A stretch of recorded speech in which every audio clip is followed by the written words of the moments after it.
Hearing resumed. Right. Madam Chair, Yes, May I, Senator Ronald Bato de la Rosa. there is an issue about executive privilege. Yes. According to this committee, only cabinet level ang merong executive privilege. But according to the Secretary of Justice, covered daw na executive privilege, pati yung Chief PNP. Andito man si Justice Ascuna. Pwede bang malaman, sir, yung opinion mo tungkol dito? About executive privilege? Kung sino ang covered? Up to what level yung covered ng executive privilege? Kasi baka mamaya, yung patrolman na imbestigahan namin dito next time, hihingi ng executive privilege. So gusto ko lang sana kung meron kang may ma-share sa amin na opinion, sir, as to this matter.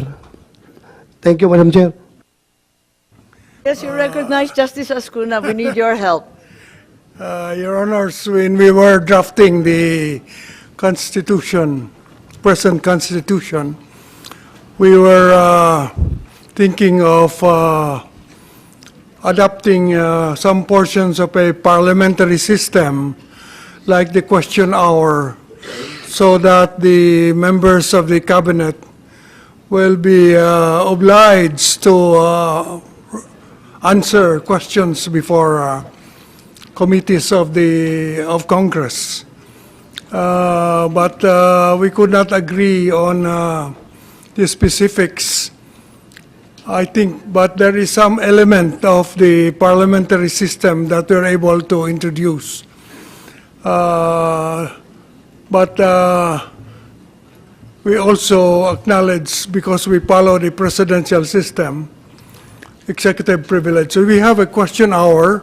You can oblige members of the cabinet to appear before you, but they can also claim executive privilege. Now, whether sub-cabinet levels can invoke the privilege, I think they can if they do so as representatives of their cabinet members. In other words, what you cannot do directly, you cannot do indirectly. So if you cannot question the cabinet member, you cannot get the answer by questioning his undersecretary, in my view. So it depends whether or not the question really is something that pertains to the work, sensitive work of the cabinet member. Thank you, sir. To your mind, sir, the orders to the Chief PNP, therefore, are executive privilege. Is that correct? They partake of functions that pertain to national security, so they might be subject to privilege. It is, I think, in case of doubt, we should decide in favor of the privilege because of the because of the presidential system that we have. So the parliamentary elements are an exception. So in case of doubt, you decide in favor of the rule against the exception. That's right. Thank you, Honorable Ascuna. And perhaps we go to another topic, and that is that as important as the details of the actual arrest of PRRD are the events which took place prior to this. Firstly, the Quadcom hearings, the arrival of the ICC personnel in the country, the Senate Blue Ribbon Committee hearing, the DOJ task force and case buildup. Let's tackle them in chronological order. The Quadcom started in August, and among the most important witnesses discovered by the Quadcom were those testimonies of Regina Garma and Leonardo. Is that right? That became pivotal. Prosecutor, would you like to assay an opinion? Mahalaga po yun, yung dalawa, no? Yes. Again, good afternoon, Madam Chair. Yes, Yes, you po. are correct, Madam Chair, in pointing out that Rowena Garma was one of those witnesses called in the Quadcom committee hearing, and her testimony in that Quadcom committee was one of the more important highlights of the investigation. There were other witnesses who were called, I believe. Oo, I think the Leonardo testimony was also very crucial. That is correct, Madam Chair. And they identified an individual called Muking Peter Parungo, among others. Is that correct? With a bank account where allegedly the incentives to policemen were deposited. I believe that was mentioned, Madam Chair. Yes, okay, and SOJ thereafter urged the DOJ to cooperate and assist with the Quadcom in providing all the testimonies necessary. Is that correct, Secretary Remulla? Yes, ma'am. And in fact, we have written communication with each other on Oh, this is that matter. so? I'm Yes. only aware of the Department Order 778. No, but with the Quadcom, there's a formal turnover of documents. I see. The former president also appeared at the Quadcom noong November. Di ba napunta din siya dyan. Further, ICC personnel also have been coming to the Philippines. Is that not correct? I have no knowledge of that. I have no personal knowledge, ma'am. Yes, in the transcript of the first hearing, I believe you said that you have no knowledge that, as a matter of fact, labas-pasok. Parang ganun yung sinabi nyo, labas-pasok ang mga dayuhan sa Pilipinas, di natin alam kung sino-sino na yan. Tama po ba? Tama po. Nasabi ba yan? Oo, tama po yan. Oo, Tumpak po. tama ba yung sinabi ninyo dati? Opo, yun po sinabi ko. Okay, pwede ba natin ipakita yung binigay ng Bureau of Immigration na nagsidatingan yung ICC personnel noong October ng last year. Ang unang dumating ay isang interpreter na ang balita may koneksyon sa Pilipinas, Maya Destura Bracken, US citizen, dumating ng October 4, interpreter ng ICC. May dumating na hindi ko sigurado kung narito pa kasi ang balita umiikot dito sa iba't ibang luxury hotels. William Rosato, ang balita British siya, dumating October 15, abogado ng ICC. Hindi naman po sikreto to kasi nung hinanap ko yung mga pangalan, nandun naman at naka-LinkedIn na ICC sila. Nandito sila sa Pilipinas, yung flight details narito. Andito rin yung si Mr. Kasam, Canadian, dumating dito at siya rin ay security expert. Ganon din, dumating rin dito Mr. Kala, British, October 24, investigador. Hindi po ninyo alam to, parang natanggap ko lang to sa Bureau of Immigration, sa pagkaintindi ko nasa ilalim po ninyo. Nung panahon na yun, ma'am, I had a gallbladder operation. So I was indisposed for around 2 weeks or 3 weeks. October po. October. Opo. Pero hanggang ngayon, nandito pa raw, o kaaalis lamang, halimbawa si Mr.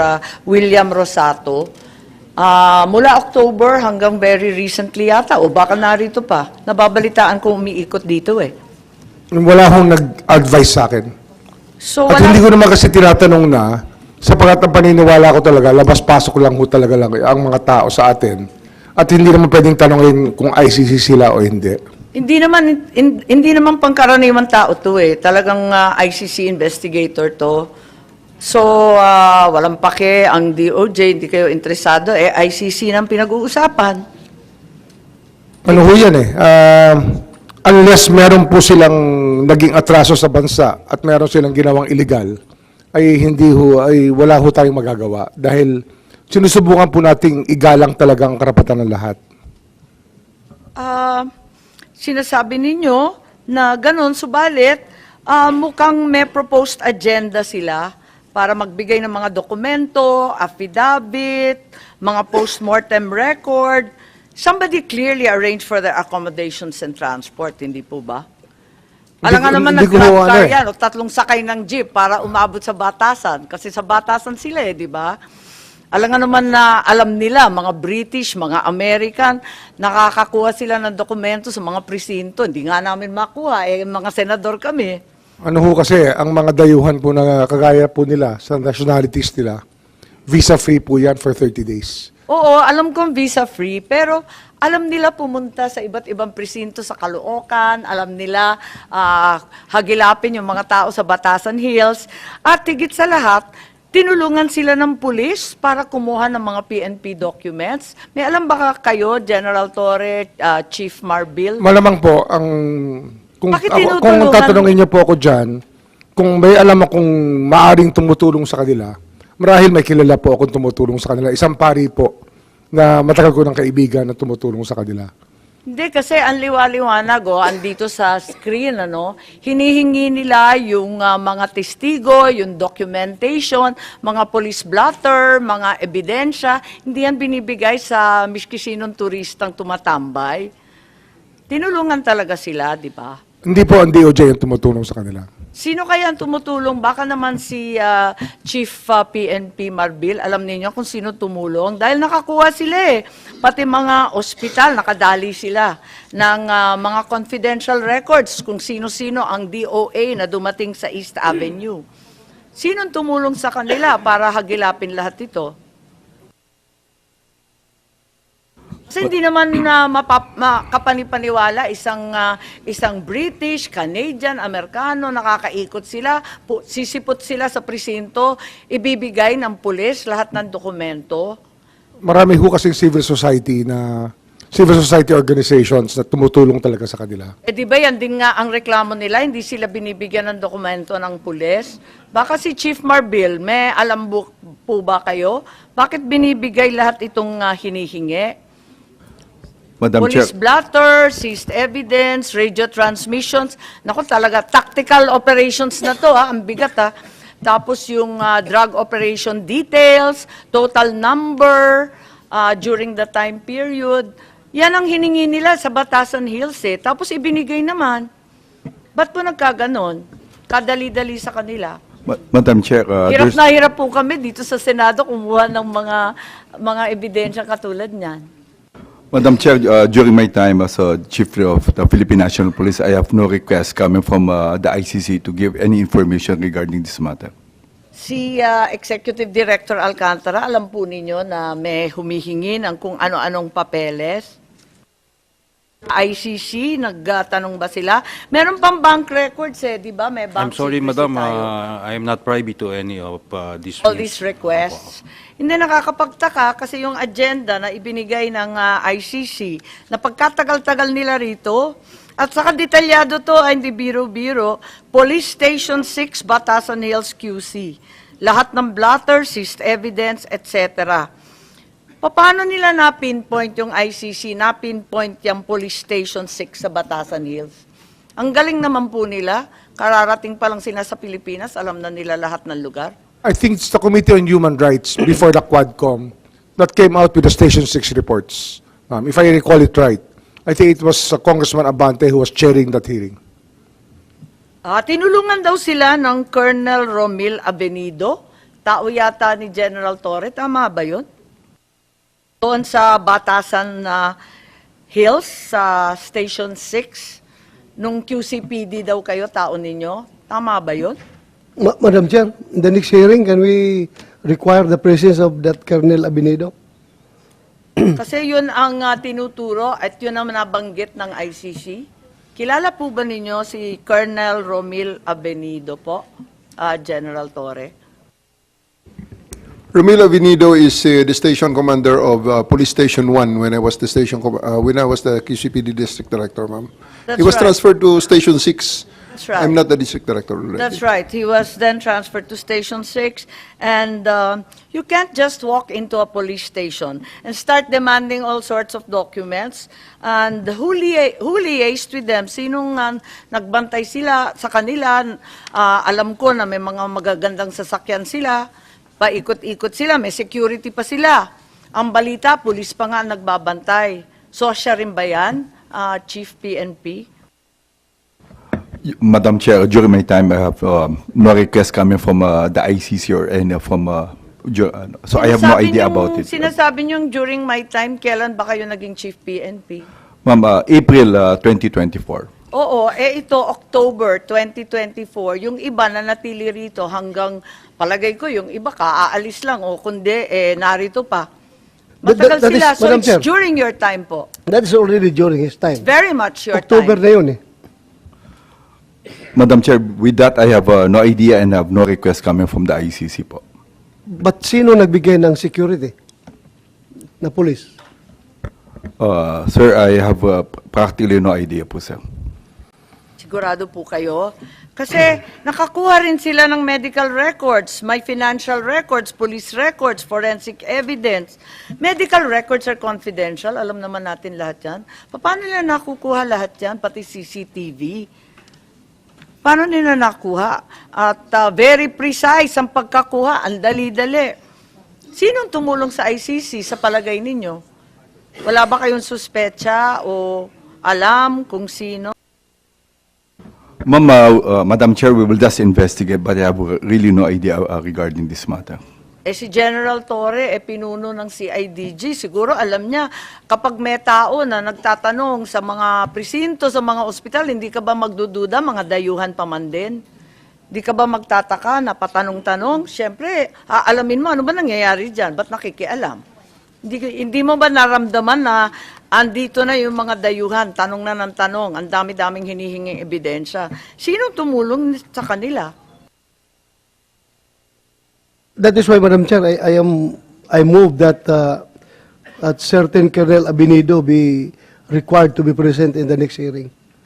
Ganon. At may nababalitaan kami, may Mark Diskay daw na alalay nila, tapos nasa 5-star hotel sa Raffles, at madalas sa Maidas, at doon nagtatrabaho, maraming presidential suite, sunset suite, at kung ano-ano, 5 to 6 security daw na provide ng ating kapulisan at 4 to 5 na mga tsuper na nag-i-standby. Tapos umiikot sila, may mga escort pa sila na Pilipino at ang balita ko, nagka-problema pa sila dahil doon sa Forbes Park may umihi yata at nagalit yung mga kapitbahay. Kaya ako lang narinig to kasi mga VIP daw, kaya hindi daw pwedeng guluhin. Wala kayong nababalita ang ganyan? Yung tungkol sa pagtitipon, pagkakaladkad sa iba't ibang testigo dyan sa Maidas Hotel, may mga important individuals, mga VIP rin, na ini-interview nila 3 oras minsan. Hindi rin nyo napapansin. Madam Chair, I have no idea regarding this matter. May balita na si dating Senador Trillanes, may ganun din. Si Ambassador Lacanilao, meron ba kayo alam dito? Kasi hindi rin namin alam to. May alam ba kayo kung sino ang tumulong sa ICC?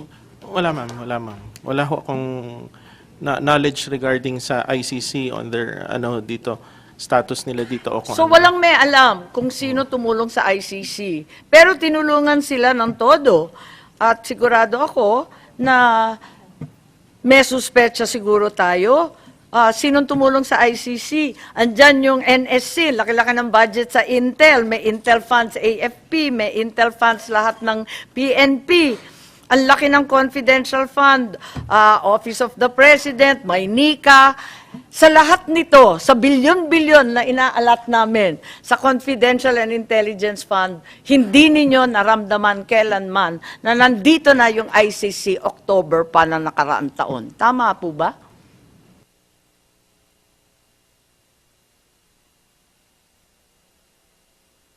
Walang may alam sa anuman, sa ating DOJ, sa ating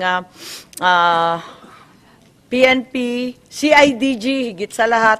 Wala kayong nakikita kahit kinukunan na tayo ng kung ano-anong ebidensya at mga confidential papers. Wala kayong alam.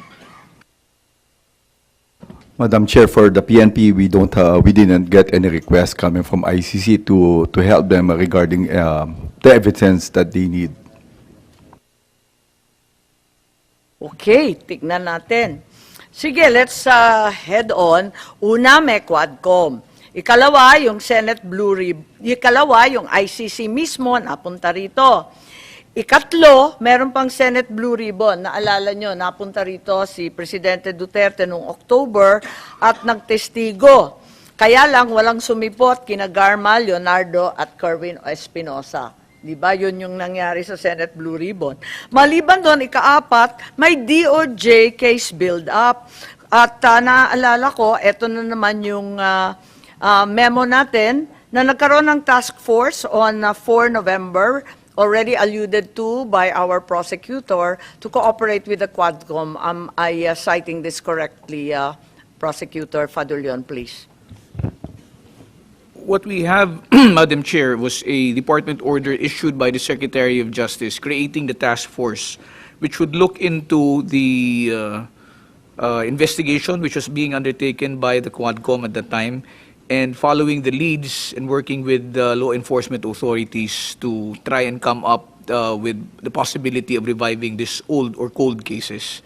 So yun po yung department order na nag-create noon, at binigyan po sila ng 6 na pong araw base dun sa unang department order na nilabas para mag-submit ng kanilang initial findings. Dumating dito yung ICC October, biglang-bigla, November 4, nagkaroon kayo ng task force.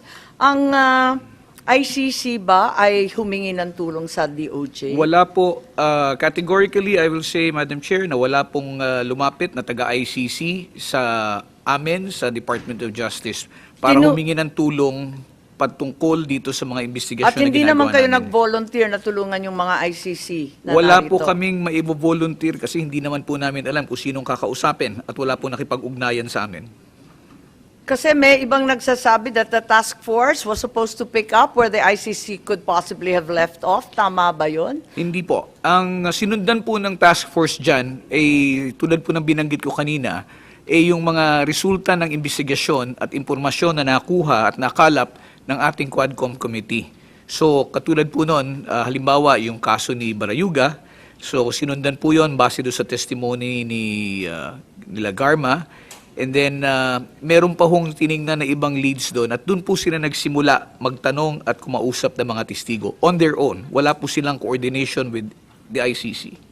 So, ang coordination lang ninyo, katulad ng binanggit ni Secretary Remulla kanina, yung Quadcom, yung Senate, yung binabanggit sa 778, yung CHR, at yung iba pang PNP, Witness Protection, yung iba pang ahensya ng ating pamahalaan. Tama po ba? Tama po yan, Madam Chair. So, sa panahon to, meron ng 3 separate bodies trying to pin down PRRD. May Quadcom, may ICC, may DOJ Task Force, may ikaapat pa, yung Senate. So, 4 na sila. Yung DOJ task force ho was really to check on EJ case. Period. Wala ho kaming aim of pinning down PRRD. Wala ho yan. Hindi ho totoo yan. Pero EJK ang tinutumbok, kaya siya nagtestigo sa Quadcom, di po Opo, ba? opo. Kasi, ma'am, karapatan po ng bawat Pilipinong maghanap ng hustisya eh. Kahit mahirap sila, kahit wala silang station in life, pag sila ho ay naapi, naghahanap po ng hustisya. Kaya Siyempre. kung meron ho silang nilapitan na taong nakakausap namin, siyempre pinakikinggan po namin. At yung mga tao mismo na nangangailangan ng tulong, sinisikap po naming tulungan. Siyempre, hindi natin pinagkakait ang karapatan ng bawat isa. Matanda man, bata man, mahirap man, mayaman man, talagang pantay-pantay tayo sa harap ng batas. Kaya lang, nagtataka ako kasi napakarami na ng investigasyon, patong-patong. Meron pang CHR, di po ba? At in-interview si Richard Palpalawatok ng DOJ Task Force. Nasa inyong record yata, Laila De Lima, Nery Colmenares. Tama po ba? Na-interview yan ng DOJ. Opo, opo. Ano nangyari at bakit po na-interview? Sila po ay in-interview batay po dun sa, tulad ng sinabi ko kanina, yung mga lumabas po dun sa Quadcom hearings, ma'am. So, Pinagtatakaan lang namin dahil hindi naman sila victim o testigo o kamag-anak ng alleged victim ng EJK. Ang pagkakilala ko lang sa kanila, katunggali ni PRRD, yun lang. if I may answer, ma'am, no? Yung may mga binanggit kayong pangalan, katulad po ni Richard Palpalatok, binanggit nyo rin po si Senator Laila De Lima. Maaring tama po kayo dun sa inyong sinabi. May nagsabi lang sa DOJ at nakita ko may anunsyo yata sa inyong website somewhere. Oho, pero hindi lamang po sila ang kinausap. Marami po ang kinausap. Andiyan dyan po yan si Father Flavie Villanueva. Bakit po siya kinausap? Dahil meron po siyang mga grupo ng mga naging biktima ng karahasan na kinausap at kailangan makausap ng ating mga prosecutors. Andiyan dyan din po si PNP Chief Romel Marbil na kinausap din po namin upang kami po ay mabigyan ng ang tawag nito, impormasyon hinggil dun sa mga kaso na gustong tingnan at imbestigahan hinggil sa EJK.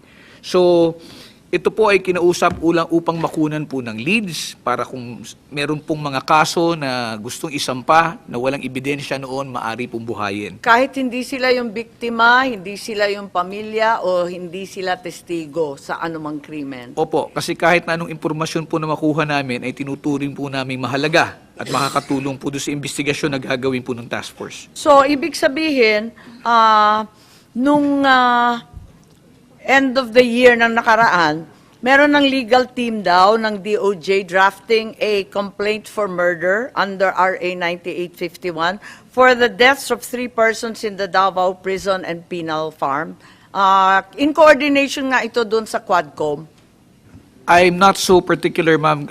I can get that information kung meron na pong complaint na na-prepare. No? Pero malalaman po natin, sa ngayon po, wala pa pong naisasampa sa amin, sa pagkakaalam ko. Pero kung meron na pong preparation yung task force, I'm sure they will submit it to us po. Ma'am, we found it necessary. Kinailangan po magtayo kami ng task force for EJ case. Sapagkat nung turn over sa amin ng Quadcom yung kanilang mga findings, we could not rely on them for being just incomplete. Kasi hindi ho talaga kompleto to make a case. Kaya kailangan po i-case build up. That's the reason why we put up the task force, ma'am. Pero ang balita ko, at may nakita akong draft na March 6, yung task force ninyo humihingi pa ng 60 days para matapos yung investigasyon. Pero hindi binigay itong request na to. March 6 to kung 60 days, abot pa tayo ngayon. Was the DOJ aware that the ICC was going to issue a warrant already, so 60 days was unnecessary? Hindi po, hindi ho kasama sa usapan niya kasi yung Bakit 60 hindi days po, pinagbigyan yung additional kaya 60 po days? sabi ho sa akin na isang prosecutor, nung sumulat siya sa akin, yan po verbally ho, sinabihan ko pwede na naman extend na 60 days. Kasi nga, mahirap po talaga magagilap ng mga kaso na matagal na ho nangyari. Yun Ang na sabi nga. ko nga nung isang beses, wala nga mga police report, wala nga mga blatter ang marami. Mahirap ho itong trabaho namin na gumawa ng kaso at Palibhasa nga mag-case build up. napakahirap at saka mga cold case na yan at nakaraan na yung taon-taon, bakit pinagpilitan at hindi binigay yung 60 days na hinihiling? Hindi, binigay po namin ng 60 days. Kaya lang hindi na kami sumulat. Ito'y verbal na lang. Pero March 6, 60 days, aabot pa yan ng ilang buwan? Yes, Prosecutor Fadulion. March 6 yung sulat Yes, kung ako po'y pahihintulutan ninyo. Ito po yung naka-flash dito sa screen ngayon, Madam Chair. That is a Yes po. bogus document. That is Ganon? not a real document because there is no such document which contains exactly what is highlighted there. Yan po ang totoo. Ang meron po kami, So, saan galing yan? Sino si Abugan? Herbert Calvin Abugan is the OIC Senior Deputy State Prosecutor of the Department of Justice. He heads the task force. So, totoong tao siya? Totoong at tao po siya. hepe siya nung Totoong task tao po force? siya. Yung dokumento po ang hindi totoo. Dahil sa, kung titingnan niyo po, Madam Chair, wala hong pirma yan. Kung yan po ay totoong memorandum na nakalusot at nakarating doon sa kinauukulan, dapat po pirmado yan. So, binaliwala na lang to at para sa ating lahat, sinasabi nyo peke to. Manufactured po ito kasi po pinaghalo-halo nila yung nilalaman po niyan. Yung sinasabi po ninyong hinihingi na extension na 60 days, kaya nga po, hindi nga po totoo yung dokumento. Pero ang hinihingi pong extension na 60 days, kasi dun po sa unang department order na ginawa ni Secretary Boying, 60 days lamang po ang taning na binigay sa kanila para magsimula sila ng investigasyon. Kulang po yung panahon na yon, kaya po sila humingi ng karagdagan. Now, part of those that are indicated in that document, no, na sinasabi naming non-existing, ang tanging dokumento na nilabas namin ay yung pinadala po namin sa Senate Blue Ribbon Committee, updating the Senate Blue Ribbon Committee on March 6, 2025 of the events that happened in So yun, tama yun. Opo. At hindi 60 days ang hinihingi. Walang ganon. Wala po kaming binabanggit na 60 days doon po sa sulat. So yun binigay ninyo sa Senate. Yes, Madam Chair. So, ang tinatanong ko lang, sa dinami-dami ng investigasyon, may task force pa ang DOJ, bakit yung DOJ hindi na lang nag-conduct ng sariling investigasyon? Imbes na nag-ICC pa at kung ano-ano pa. Nag-task force naman kayo. May Quadcom pa, may Senate pa, di ba? Tama po. Ang sinasabi ko, lahat ng ebidensya, dokumento, testigo nang galing sa gobyerno ng Pilipinas. Lahat ng pangyayari ay nasapit dito sa Pilipinas. Ang buong kaso ng ICC sa ebidensya at testigo ibinigay ng Pilipinas. Bakit di na lang ang admin ang nagsampa ng kaso kay Presidente Duterte sa husgadong Pilipino? Takot ba tayo sa dating Pangulo? Wala ba tayong kumpiyansa sa ating mga huwes, sa ating mga husgado? Tignan natin ang mga kaso sa ICC. Ang liwaliwanag, unang-una, doon sa ebidensya ng ICC prosecutor, nanggaling lahat sa agendang ibinigay at kinalat ng ICC. Ang liwanag kasi lahat ng dokumento galing sa PNP, galing sa drug watch list, financial records, forensic evidence. Ikalawa, yung timing. Nagdududa kami kasi una, may committee report yung Quadcom ng 18 December, pagkatapos yung prosecutor, agad-agad pumila na ng warrant of arrest sa February 10. Pagkatapos noon, March 7, may ICC warrant. So, looking at this series of coincidences, parang may all-of-government approach na dakipin ng dating Pangulo. Ang hindi namin maintindihan, klarong-klaro naman na ito rin ang binasehan ng ICC case. So, gusto lang namin maintindihan kung paano nangyari. Hindi naman nila makukuha yan kundi galing gobyerno. Pwede po akong sumagot, ma'am. Yung binabanggit niyo po, ma'am, na confluence of events na nangyari, mga petsang binanggit po ninyo, wala pong kinalaman doon sa ginagawang investigasyon ngayon ng aming task force sa department. Ibig sabihin, nandyan pa rin yung task force? Nandiyan pa po yung task force. Hindi pa po natatapos yan dahil Naku, magdahan-dahan ka ba to? dahil sa napakarami pa pong kasong dapat tingnan. Ngayon, ang banggit niyo po, Madam Chair, is that bakit hindi na lang dito gawin yung investigasyon? Iba po yung naging subject ng investigation, kung di po ako nagkakamali, patungkol sa dating Pangulo. While it covers the period 2011 to 2019. Ito pong mga investigasyon na ginagawa ngayon ng task force ay patungkol po doon sa mga biktima, naging biktima ng tinasabing drug war. At ito nga pong mga tao na to ay ngayon pa lamang lumalabas. Sinasabi po natin, meron pong mga dokumento, andyan dyan yung mga ehensya na pwedeng lapitan. Hindi po ganun kadali. Pero maliwanag yung 2016 to 2019 na sinasabi nyo sa ICC, sako pa rin ang task force ninyo. Sako po siya, pero hindi kaya po nga. siya aktual na kaso na subject noong kaso na kinakaharap ngayon ng ating dating Pangulo. Ang amin pong ginagawa ngayon ay tingnan itong mga But they're kaso. overlapping surely, Prosecutor Fadulion. They may overlap, that's what we're trying to find out. That's what we're trying to find out po, ma'am. But what we're just saying, I think there's no mystery. Nandyan naman sa warrant of arrest ng ICC, nandyan naman sa prosecutor's brief. Maliwanag naman. yes, it would overlap, ma'am. I would agree with you if the subject matter and the persons involved and the victims are the same. But remember, there are so many other cases which are being cited, and these are the ones which are being looked into by the department right now. Kaya kinakausap po yung mga testigo, at dapat po sana nating maunawaan na ito po ay pinaglipasan na ng panahon. Ilang taon na po ang nakadaan dito. Hahagilapin po yung mga testigo, ang mga dokumento at mga Kaya ebidensya. Kaya nga, nung unang hearing, sinabi talaga ni SOJ Remulla na natuklasan lang nila na magkakaroon ng warrant nung March 11. Pero nakikita natin, buwan-buwan na ito. Nag-umpisa pa nung Mayo, aktibong-aktibo na. At it involves the cooperation of so many government officials.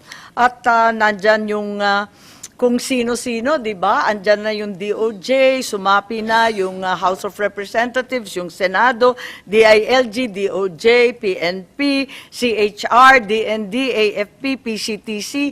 Ang dami na umabot na sa cabinet level. At lahat ng galing sa Pilipinas, yung ebidensya, parang mahirap paniwalaan na hindi tumulong ang ating gobyerno sa lahat na ito.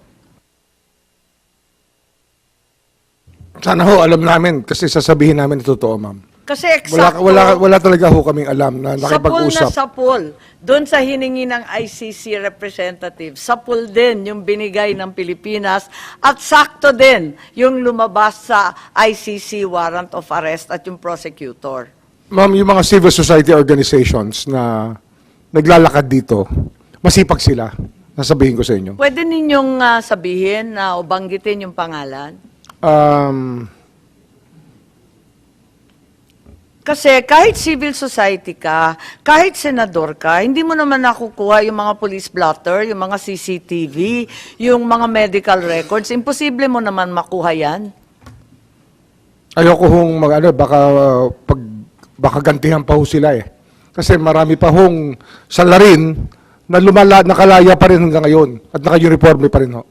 Senator Bato, ganun ba kadali makakuha ng bank records? Palagay ko, di ba, covered yan ng bank secrecy? Parang imposible makuha yan. Paano nakuha lahat yan kung hindi tunulungan ng ating pamahalaan? Hindi ko, I have no idea, ma'am. Basta, Ang PNP marami, masipag hong magkapang yung mga Ganon. civil society organizations Chief PNP at saka na General... nagpa-facilitate po ng lahat ng yan. Si Chief PNP po, si General Torre, sinasabi ninyo na makukuha yung forensic evidence, lahat ng testimonial evidence, police blotter, CCTV footage, at kung ano-ano pa, makukuha yan sa presinto. Basta pupunta ka doon, dayuhan ka. Halos hindi ka nga makapagsalita ng wika na naintindihan. Pero madadali mo lahat ng dokumentong yon. Ganun ba kaluwag ang presinto natin? Madam Chair, hindi po. We need a request coming from the court if you need, or coming from us, requesting us na kailangan po for investigation. So, nag-request po ba kayo? Dahil klaro naman, wala naman na court order. As far as I can remember, wala pong request coming from the ICC na mag-request sa PNP. So, dun sa Station 6, paano nila nakuha lahat yun? Sa Batasan Hills, sa QC. Paano na nadali lahat ng dokumentong yun kung wala namang court order at wala namang kayong utos? Madam Kahit Chair, ano pang sipag ng civil society, hindi nila makukuha yun kasi confidential, di po ba? yes, Madam Chair, but we will investigate regarding this matter, but I have no idea regarding this matter. Wala pa ho yung Quadcom, ma'am, nung nag-investigate si Congressman Abante under the Committee on Human Rights ng House. Napanood ko po yung episode na yun eh. Dito, pagkatapos po nun, nag-merge na po sila into Quadcom. Pero doon po sa hearing na yun, ang dami po lumabas talaga. Ang dami hong information na lumabas with regards yung sa mga patayan po na nangyari sa Batasan nung panahon na yun. So, ang sinasabi po Pero, Madam Chair, yes, Senator Bato. hindi naglabasan doon yung mga forensic report, hindi naglabasan doon yung mga ebidensya, yung mga medical legal report, o hindi naglabasan doon. Ito very detailed ng mga bagay-bagay. So, it gusto siya, Madam Chair, na kung yung complaint ng mga biktima ng AJK Kuno, na hindi sila makakuha daw ng blatter sa istasyon, ibig sabihin, Pilipino yun ha? Complainant mismo. Ibig sabihin, napakagaling nito mga taga-ICC at nakuha nila lahat ng record na ito without cooperation coming from this government, Madam Chair. Kaya nga pinagtatakahan natin kasi nagsusumipag tayo sa Senate, di naman natin madali yung mga ebidensyang yan. Nandito si Secretary Manalo at nais kong itanong kasi nung 28 March, inulit rin ng Malacanang matapos na yung aresto na yung ICC has no jurisdiction in the Philippines. We also agree that the ICC has no jurisdiction and that statement is tantamount to a rejection of ICC's jurisdiction over the country. Kasi, hindi na tayo party sa Rome Statute. Tama po? Sa Law of Treaties, di ba? Ganun po? Yes, ma'am. That's how it goes. Tama. Are you familiar with the executive order of U.S. President Donald Trump, which imposes sanctions on the ICC? It was issued on February 6 of this year, and effectively freezes all properties and interest in properties found in the U.S. or held by U.S. persons, practically anyone who helps investigate, arrest, detain, or investigate certain persons. Hindi ba ganun yung executive order, yung tungkol sa sanctions sa ICC? Among the protected persons is a citizen of an ally of the U.S. not consented to the jurisdiction of the ICC or not a state party to the Rome Statute. Ayan. So, ang tanong ko, andito rin, makikita natin, may dokumento na ang Pilipinas is identified as a major non-NATO ally. Tama po ba? Matagal na yan, luma na yan, no?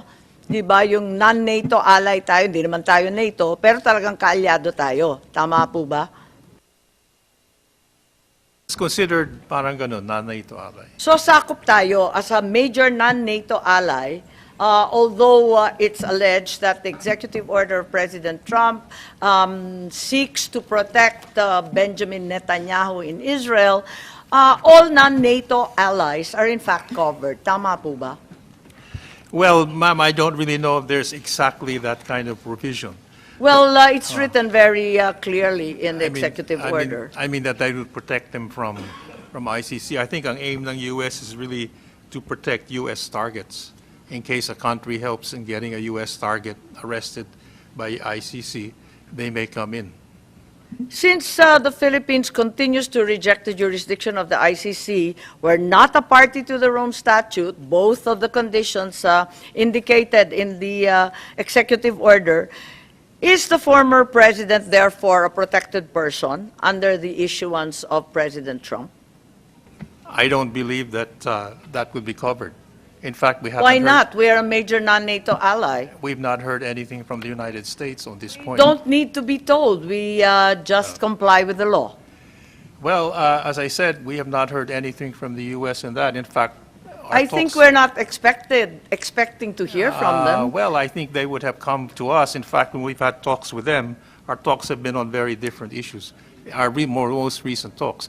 But I'm not quite sure whether that's exactly... I'm just considering that the wording of Section 8D2 of that issuance says, citizen or lawful resident of an ally of the U.S. has not consented to the ICC jurisdiction or is not a state party to the Rome Statute. A very plain reading will say who is within the coverage. So, we've not consented to ICC jurisdiction. We're not a state party. Paulit-ulit po. At ang Pilipinas ay talagang dineklara major non-NATO ally. Di po ba?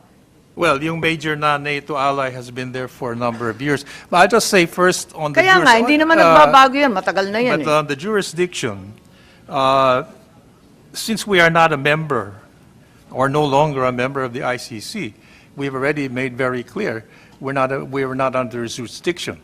What happened in the case of President Duterte was that our cooperation was with the Interpol, and that we are a member of the Interpol, and there's nothing in the U.S. statement that says cooperation with Interpol would not be acceptable. So we did not. I'm not making we did reference not, to any of that. I haven't mentioned Interpol. It But came we from you, haven't Secretary cooperated with, Manalo. we have not cooperated directly with ICC because they have no jurisdiction over the Philippines, and we have not been But in we're contact. using an ICC warrant. The Interpol has never issued a warrant. President Duterte is not wanted by the Interpol. They were just relaying. Look at the email in the diffusion order. Well, the cooperation, all I can say, ma'am, cooperation is with the Interpol, not with the ICC directly. I think that's not the question, sir. It's unresponsive. Have we consented to the ICC jurisdiction? No, we have not, and that's why we have cooperated with Interpol. That's why I don't believe we fall under that U.S. executive order. And anyway, anyway, I believe if there were any issue, it would have certainly been brought to our attention. Yes, Secretary Remulla mentioned in the first hearing international humanitarian law, which confused everyone because it only refers to wartime relief and largely to the Red Cross. And possibly crimes against humanity as part of customary international law, papayag tayo, pero yung jurisdiction ng ICC, customary na rin, may universal recognition of ICC jurisdiction. Paano nangyari yun? I don't get it, ma'am. You referred to the basis of the Interpol and the ICC warrant. Since we are no longer under the jurisdiction of the ICC, ang sabi po ninyo, yung international humanitarian law, ang Ma'am, it's ini-invoke nyo. the world community. Panggera naman yun. It's the world community that has a regime that recognizes international humanitarian law and gross violation of human rights, ma'am. Pero kahit may international humanitarian law, which is really irrelevant in this case, wala namang digmaan, wala namang hinaharang na Then mga it's a human relief rights factor, workers. ma'am. Pero hindi naman siguro universal recognition of ICC jurisdiction. No, more than Meron 100 bang ganon? more than 100 countries do recognize the jurisdiction. Yes, but even if you're not a member, you fall under them. Akala ko sabi mo hindi. Ano nga ho eh, the country is not, but the individuals are. Kasi ano nga ito eh, parang, in fact, yung mga sinulat po after the arrest of the former president, it changes the complexion of politics. Kasi yung impunity may have a lesser role in the future. Yes, in order for the ICC to exercise jurisdiction over an individual, kasi nga kanina nalilito na si Bato tungkol sa individual tsaka state, the Philippines must still, at the very least, consent to jurisdiction over the individual, tama? Nag-consent ba tayo? Ano ho yan eh, gagawin nila yan whether we like it or not. Okay. At binanggit ni Secretary Manalo, katulad ni Pangulo Bongbong, na yung Interpol ang dahilan. Tanggap naman natin ang Pangulo ay napakalawak ng kanyang diskarte, ang kanyang kapangyarihan para ayusin ang ating foreign policy. But I can't accept that the Philippines was merely complying with commitments to Interpol, which has been alluded to by Secretary Manalo again.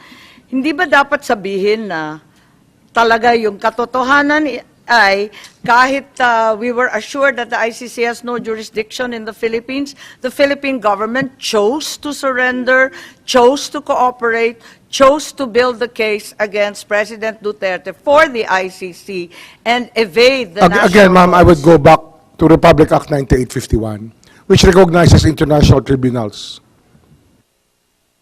Yes, pero nahihilo na po ang buong sambayanan.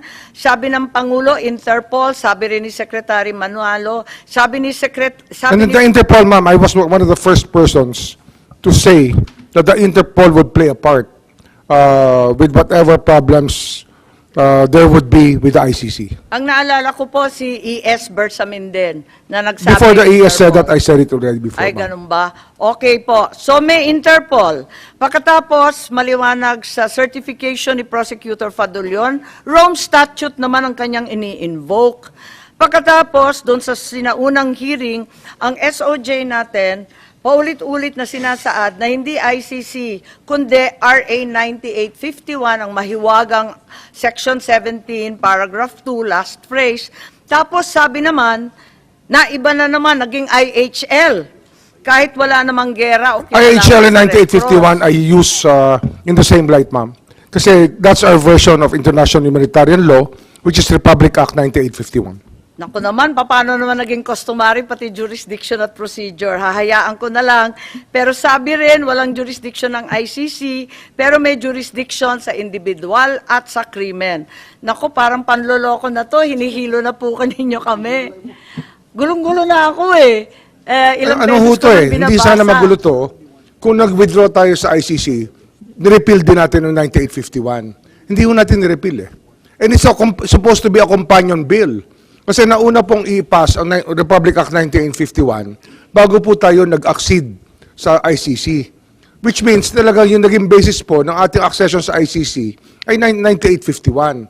Pero ang problema ho, nung nag-advise po kay President Duterte na umatras tayo sa ICC, hindi po binigay yung advice na i-repeal din ang 9851.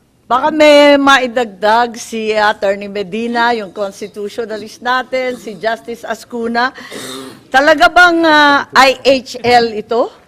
Talagang international humanitarian law, pati jurisdiction, procedure, administrative law, sakop na lahat ng IHL?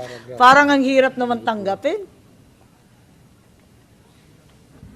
Madam Chair, while the This was in the previous hearing, to be fair po, not today. Yes.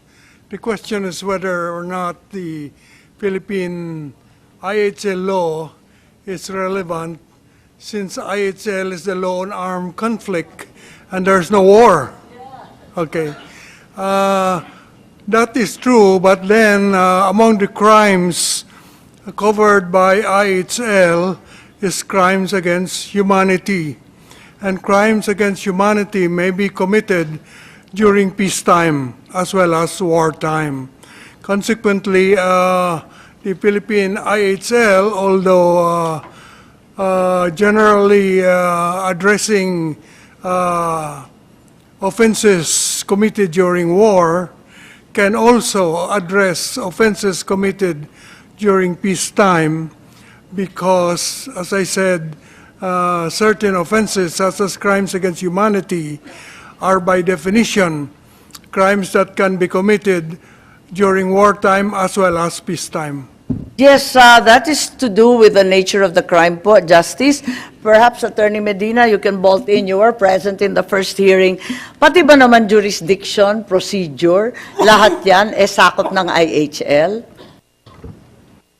The jurisdiction of the ICC remains under the concept of a complementary jurisdiction, meaning that it kicks in only if the national judicial system is genuinely unable to genuinely prosecute or investigate the suspect. So, Is that the case po in the Philippines? Are we genuinely unable to prosecute? in the case of former President Rodrigo Duterte, the ICC apparently has reached the conclusion that the Philippines is unable to genuinely prosecute him because no case was filed against him after so many years, even after he stepped down from the presidency. That is the finding of the ICC, so they issued a warrant of arrest on the footing that they have their complementary jurisdiction has set in because the Philippines, as far as the former president is concerned, is unable to genuinely prosecute him. However, if the cases, for example, that would emanate from the Quadcom, the DOJ task force, the Senate Blue Ribbon hearing, the ICC investigations that utilized all the government agencies, if these resulted in a case and they were filed in the Philippines, certainly the Philippine courts are competent, able, willing to rule on this? Don't you think so, Honorable Ascuna po and Attorney Medina? Part of the reason, perhaps, of the inability to genuinely prosecute is the availability of witnesses.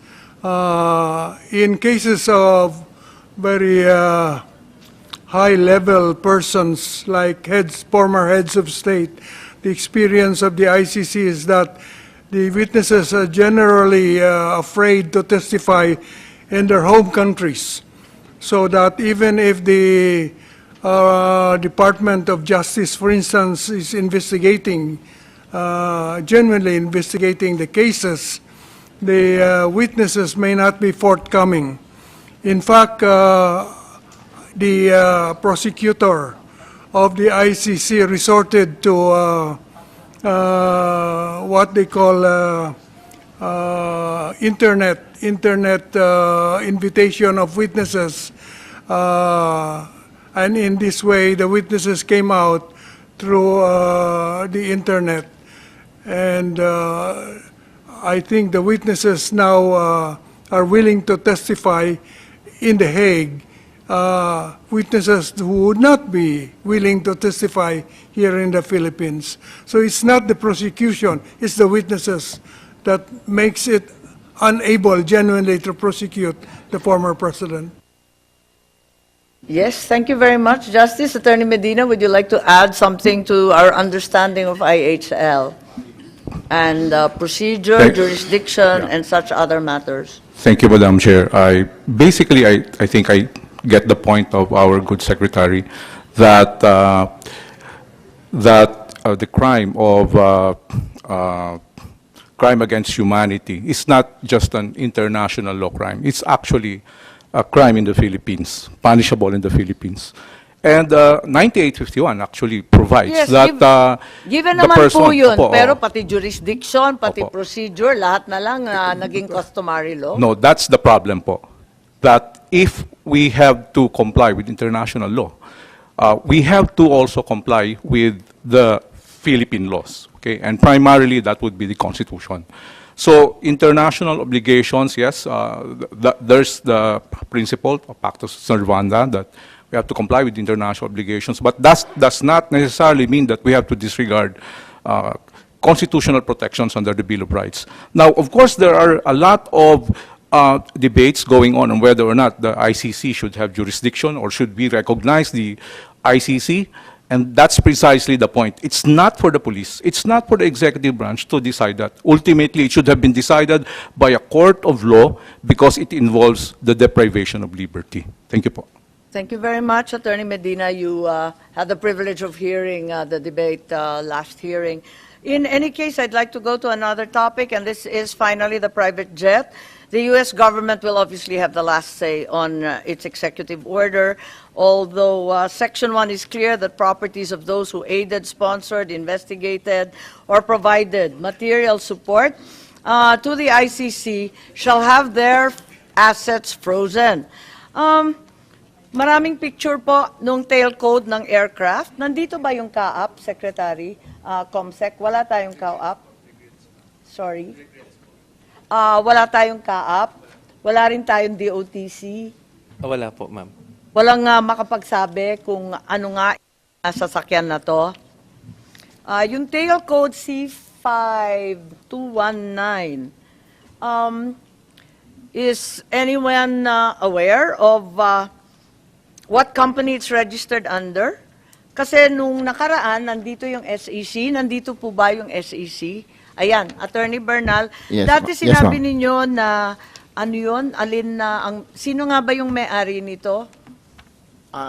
Yung kumpanya, yung Pearl, Aero Pearl, naku, nakalimutan ko na. You just requested the company documents, ma'am. And we have the... Yung Asian Aero Pearl, Challenger Aero... yung Challenger Air. Aero, ang sabi na nabago kasi yung website ng Challenger Aero, kaya nalilito kami. Biglang nabago pagkatapos ng hearing. Hinahanap ko wala na doon. Sabi, the company arranged for the flight. We were able to get a screenshot of the article. So, palabas lang yung screenshot ng Challenger. Ayun, Ayan, Challenger Aero Air. Inimbitahan rin namin ng piloto. Wala naman po rito. Ayan, Challenger Aero Air. Baka yung SEC may alam kayo. Kasi nung second hearing narito kayo, Pero ang problema, sabi niyo hindi pa na-request yung pangalan. We have already forwarded to the Secretariat. Ma'am. So sino ang may-ari po? At sila ba may-ari ng eroplano or they just arranged the flight? Nalilito po kami. I just have the documents concerning the incorporators of the.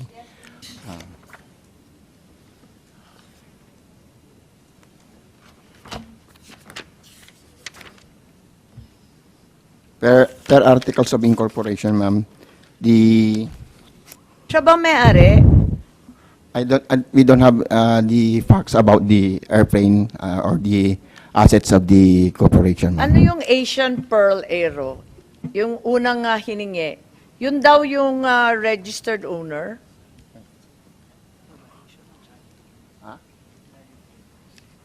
We only have Challenger Aero Air Corporation, ma'am, and Challenger Aero Aviation Pampanga Inc. We will verify with our if Yes, I think the first set, the Asian Pearl, was the first company that we asked you to check. Nauna pa yun eh. I will verify with my staff, Your Okay, Honor. kasi ang mahirap dito, wala yung CAAP, wala yung DOTC. Ngayon, sinabi ni Secretary John Vic na the Office of the President ang nagbayad para sa jet. Tama ba to o hindi? Meron bang pwedeng sumagot nito? Dahil wala po si Secretary John Vic. At marami sa ating mga kababayan nagtatanong kung group effort ito, chismis rin ba to? Baka sina General Torre, sina Prosecutor Fadulion, nandun kayo sa Villamor. Alam ba ninyo kung paano itong eroplanong ito kinuha? O Ma'am, na-charter ba to? Ano ba nangyari rito? Ma'am, ang ano kasi, darating na naman tayo rito. Itong eroplanong to, nagagamit po ng presidente to. Oo, Paminsan-minsan. ginamit ulit pagkatapos nung pag-aresto ni Ngayon, Presidente Duterte. hindi ho namin ginamit pwedeng po sa amin pag-usapan, sa Ilocos. hindi ho namin pwedeng pag-usapan yung travel arrangements ng presidente. These are national security matters. I think that we should respect, I don't think that we should really talk about this because this Makikita po ng tao, ang mahirap ano ho, maging ang travel executive- arrangement po ng presidente in the past, the Mahirap present, maging and the future. executive privilege. Ay, nakabulatlat sa lahat ng dyaryo. Hindi, pero yun nga, sinasabi ko ho, you cannot expect answers from us pagdating po rito. You cannot expect answers from us. Because, No, but, ano ho ito eh, pakikinabangan ito na susunod na Pangulo. Ginagamit ngayon ng Pangulo. Sabihin natin, hindi ho dapat pinag-uusapan. Kasi nga, Pero we hold the life of the President as sacred. Po Hindi naman, ho pero natin, Secretary John Vic already said it was chartered and paid for by the Office of the President. I don't know if he has personal knowledge of that. How much but- was paid kaya? Well, that's speculative, ma'am. Meron bang official receipt? Meron bang bidding? Yun What was nga, the mode of procurement? we cannot go into the details of travel arrangements because these have national The security request was implications. made in March I think we should 11. respect national security, ma'am. I think it's Yes, it's imperative. if you'll allow me to just ask, because this has already been divulged to the public, it's hardly secret. If it was national security at stake, it should never have been spoken about, but it's all over the media, and it came from government. That they only knew about the request, as you said, on March 11. Sa umaga ng March 11, nalaman ninyo yung Interpol. Pagkatapos ito na-charter sa ilang oras lamang. Ando na ba yung eroplano nung nandun kayo sa Villamor, General Torre? Kasi abala kayo na isakay si Presidente Duterte. Nag-aabang na ba yung eroplano? Anong oras siya nandun? Kasi nagmamadali kayo para isakay na, di ba? I really don't know about the plane, ma'am. I only saw it around after mga mid-afternoon. Na tinuro sa akin, hindi ko pa nga sigurado, ma'am, kung yun nga aeroplanong gagamitin eh. So, bale, alas 3 ng umaga, na-procure na lahat ito. Kasi ang haba ng proseso natin, ilang araw, ilang buwan yan. I don't know what mode of procurement, pero sinabi, chinarter. Ang bilis naman, di ba? Ilang oras lang, sa hapon nandun na. Kaya nakakapagtaka. At as mentioned by Secretary Remulla, the security arrangements for the President are very, very stringent and have to be vetted time and time again, repeatedly. So the question still remains. The government clearly knows who owns the plane, and it's unclear how much they paid, what procurement process they determined, and who are the shareholders of said companies So, involved. again, ma'am, these have national security implications. I'd rather not talk about it. Yes, national security involves information that hasn't come out in the public, pero ito talagang binulat. But it's still national security, ma'am. Even if it came out in the public inadvertently, it still involves, still has severe national security implications. Okay, it came out in Senator John Vic's Pinky Web interview, so maraming nakapanood. Ang OFW naman natin, andito ang ating Secretary Kakdak. In the last hearing, as well as today's hearing, we're all terribly worried about the OFWs, and the OFWs overseas are terribly worried about themselves. If the administration can arrest a former president without a warrant issued by a Filipino court, paano na lang daw sila if they're suspected of having committed a crime overseas? Can anyone from DMW, wala naman yung OWA, ipaliwanag lang ninyo ang proseso kung isang OFW natin pinagdudahan o pinagsuspetsahan na sila ang nadali sa ang gumawa ng isang krimen, paano ba tiniturn over sa foreign jurisdiction yon? Itini-turn over ba ng embassy o ng DMW yung suspected Pilipino or sa DFA? Tini-turn over ba sa gobyerno? Paano ba yun? Madam Chair, meron po tayong set protocols and safeguards in the event na an OFW faces arrest in the host country. Ang konteksto po nito, yung OFW ay nasa host country. An OFW is somebody who has remunerated work and is not a citizen or permanent resident of the host country. At meron na po tayong mga procedures, ma'am. First and foremost, meron tayong welfare assistance, so mga welfare checks. Kung yung Tinatanong worker ko ay- lang, paano tini-turn over kung naakusahan ng krimen, suspected, tapos tini-turn over sa foreign jurisdiction? Paano nangyayari yun? Ma'am, yung mechanisms po ng host country will come into play. The host Depende sa bansa. Yusek De Vega seems to be raising his Sige hand po. po. Quickly, Madam, because they're in a foreign country, they're under the jurisdiction of the host authorities.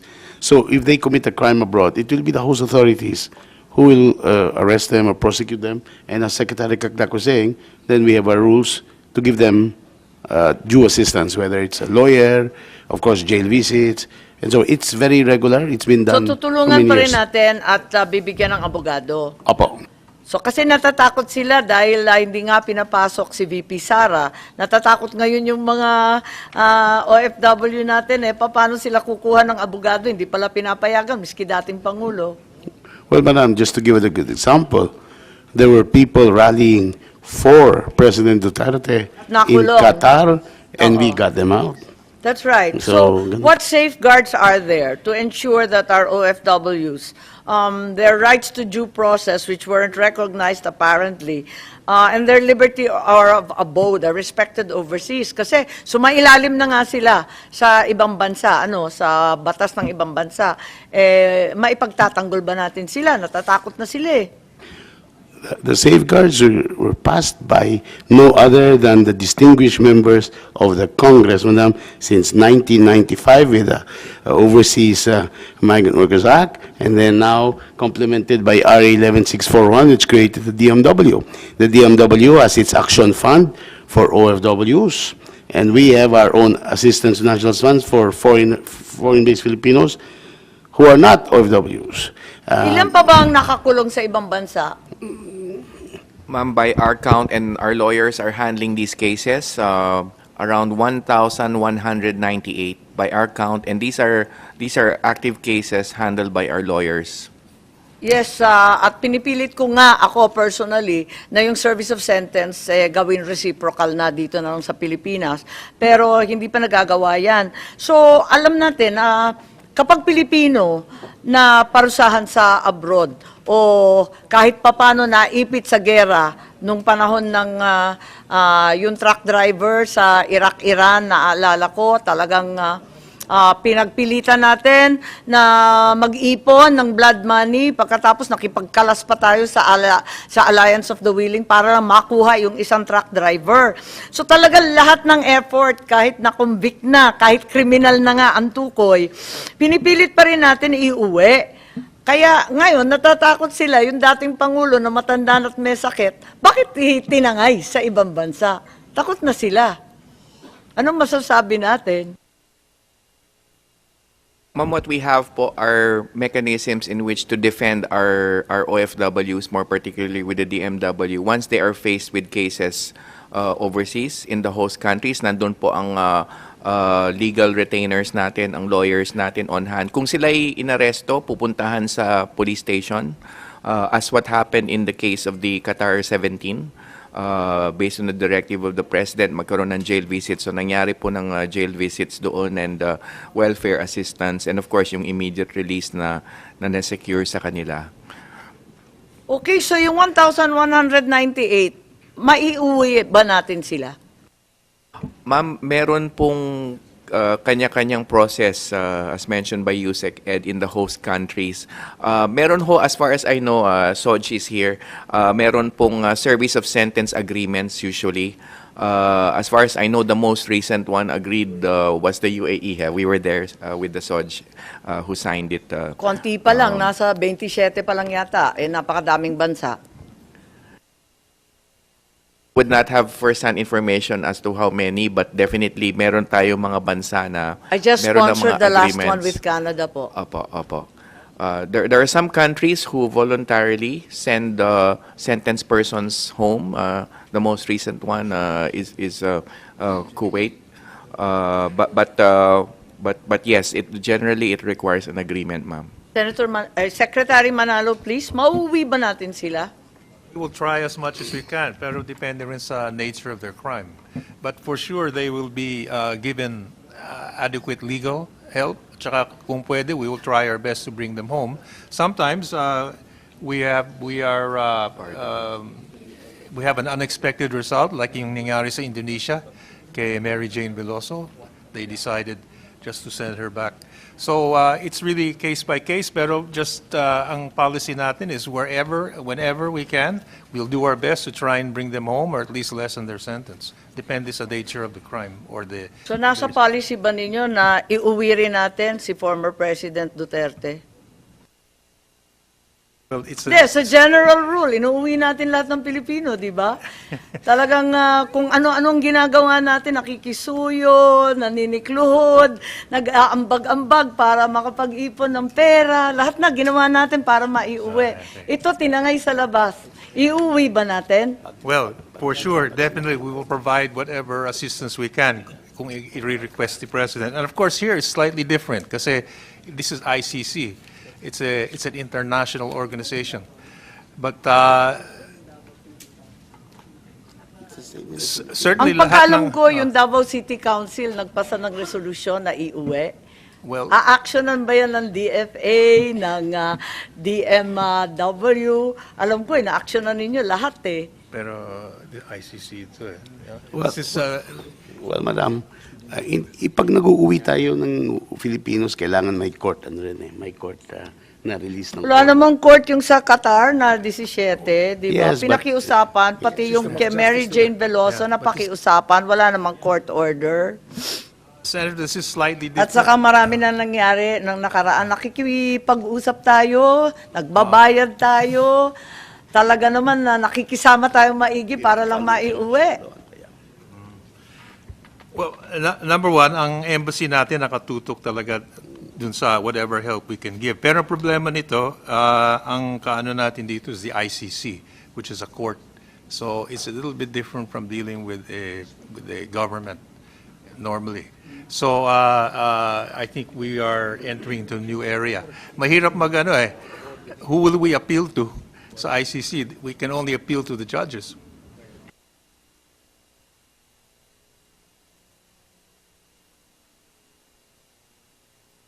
Another problem we also have is hindi na tayo member ng ICC. So technically, we do not deal with the ICC directly. And they will not recognize our government also. Ang mahirap nga dyan, sir, is that you are not dealing with the ICC directly, but you are dealing with the Interpol with the same subject, yung warrant pa rin na galing sa ICC. So, Bakit hindi ganon? ba pwede- Yung hindi- warrant kikilalanin, Hindi ba pero pwede- yung pagligtas hindi. Hindi ba pwedeng hindi ba pwedeng pabagsabihan ang Interpol na sorry, hindi na namin na-recognize yung jurisdiction ng ICC. So hindi namin yan pwede ma-effect yung warrant ng ICC dito sa aming jurisdiction. We have to stand as a nation. Yung ibang bansa, gano'n ang ginagawa eh. Yung ibang bansa, gano'n ang ginagawa. Hindi kami membro dyan. Isnab namin yung warrant ng ICC. Pero ginagamit natin na very lame excuse yung ating commitment sa Interpol. Na napakadali lang naman i-explain sa Interpol yan na hindi namin kayang gawin yan. Kasi hindi namin na-recognize yung ICC dito sa aming bansa. Tayo pa nga mismo naghatid doon sa ICC. Kabaligtaran nga eh. In other ang pag tayo, if we are the requesting party, tayo ang sumusundo ng suspect doon sa ibang bansa na pinaaresto natin. Pero in this case, ICC or Interpol, as you said, sila ang requesting party. Ngayon, dapat sila nagsundo kay President Duterte dito. Ngayon, tayo pa ang naghatid doon. Masyado man tayong eager na ihatid siya doon. For what reason? Anong reason? Bakit ganun? Tayo pa naghatid. Hindi ba tayo makahintay na pupunta dito ang Interpol? Kukunin siya dito o yung ICC? Tayo pa naghatid doon. Masyadong hindi ko ma-gets yung kung tayo Pilipino, bakit natin ipagkanulo yung ating kapwa, isa pang presidente, dating presidente, ipagkanulo natin sa mga dayuhan. Ay yan ang bagay na hindi ko talaga matanggap-tanggap. Ako magpapakamatay ako kahit na kriminal yan, basta Pilipino, kung agawin dito sa ating bansa, kababayan ko yan, kailangan protektahan ko yan. Mapagpakamatay ako. Pero tayo, instead na protektahan yung ating kababayan, hinatid pa natin doon, silver platter. Napakasakit po, isipin na, Madam Chair, para tayong hindi mga Pilipino nito. Ang hirap. Yung mga tao tuloy, kung kasi alam nyo, impact nito, no, kung baliwala lang itong issue na ito, you can just imagine thousands of Filipinos all over the world ay nagpapalabas ng kanilang saloobin, sama ng loob, bakit hinuli si Pangulong Duterte. Okay lang kung hulihin. Dito natin dalhin sa ating bansa, dito natin itry. Pero dinala pa doon, hinatid natin doon.